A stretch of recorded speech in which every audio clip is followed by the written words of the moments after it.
Dari hasil audit BPKRI setidaknya menemukan 16 temuan yang dinilai janggal dalam laporan pertanggungjawaban keuangan daerah di Makassar. Salah satunya di Dinas Informasi dan Komunikasi. Dari hasil audit BPK ditemukan kejanggalan dalam pembelian puluhan kamera pemantau atau CCTV.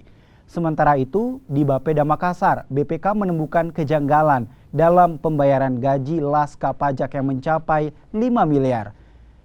Sebagiannya pembayaran gaji tersebut tak bisa dipertanggungjawabkan.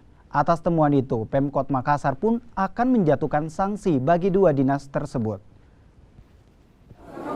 Saya pikir sesuai dengan hasil kebutuhan LHP, laporan hasil pemeriksaan BPK, ada dua SKPD yang diwajibkan diberi sanksi, yaitu Bapenda dan Infocom.